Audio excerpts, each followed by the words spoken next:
नमस्कार विद्यार्थियों, मैं धीरज कुमार गुप्ता, सहायक आचार्य हिंदी, राजकीय महाविद्यालय खामा।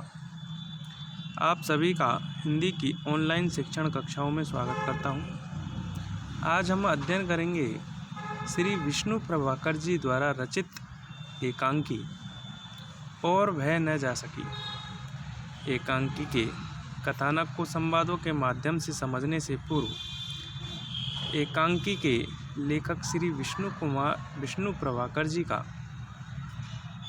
कृतित्व एवं व्यक्तित्व को हम देखते हैं। श्री विष्णु प्रभाकर को हिंदी के नए एकांकीकारों के पथ प्रदर्शक के रूप में जाना जाता है।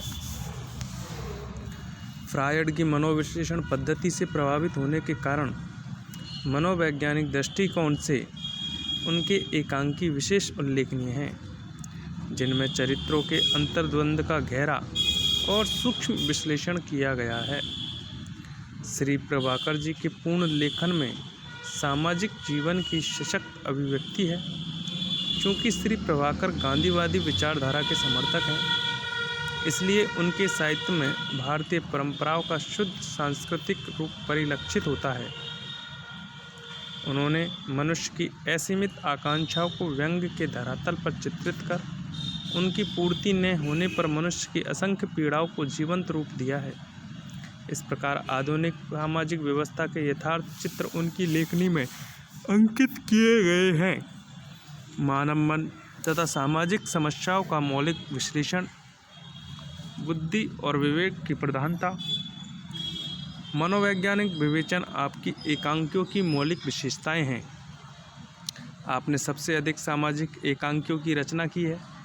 साथ ही भारत के नवनिर्माण और राजनीति से संबंधित भी अनेक एकांकी लिखे हैं। कतिपय पौराणिक एकांकियों में उनकी धार्मिक और नैतिक चेतना की आदर्शवादी अभिव्यक्ति हुई है। ममता का विष आपका प्रसिद्ध मनोवैज्ञानिक एकांकी है। आपके प्रसिद्ध एकांकी संग्रह इंसान, संघर्ष के बाद, प्रकाश और परछाई, गीत और गोली, स्वाधीनता संग्राम आदि। कहने का तात्पर्य यह है कि आपके एकांकियों का आधार पटल बहुत विस्तृत है। आपने कुछ प्रसिद्ध ध्वनि एकांकी भी लिखे हैं, जिनका रेडियो पर प्रसारण हुआ है। उनमें दरिंदा विशेष रूप से उल्लेखनीय है।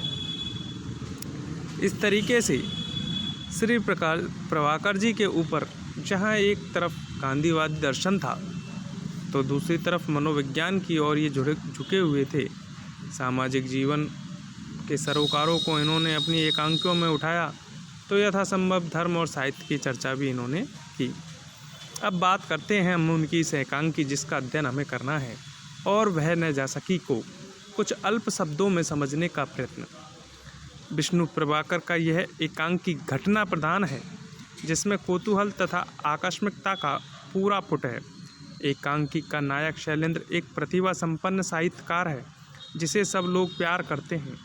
शैलेंद्र की प्रतिभा पर मुग्ध होकर शारदा उससे विवाह कर लेती है, पर वह पाती है कि शैलेंद्र के घर में आय के अनुपात में वह कहीं अधिक है। घर में संतुलन रखने के प्रयास में वह चिड़चिड़ी हो जाती है। अपने पति के सम्मान की रक्षा के लिए वह दूसरों से सहायता लेती है, पर किसी के सामने झुकती नहीं। पति की प्रतिभा तथा आत्मसम्मान दोनों को संभालते संभालते वह लड़ाकू हो जाती है। इसी बीच शीला नामक महिला शैलेंद्र पर आसक्त हो जाती है, किंतु शैलेंद्र शारदा की कीमत पर शीला को अंगीकार नहीं कर पाता। नाटक रंगमंच के अनुकूल है। इसके संवाद बहुत चुस्त और अच्छे हैं, जिनका अध्ययन हम कल करेंगे। आज के लिए इतना ही। धन्यवाद।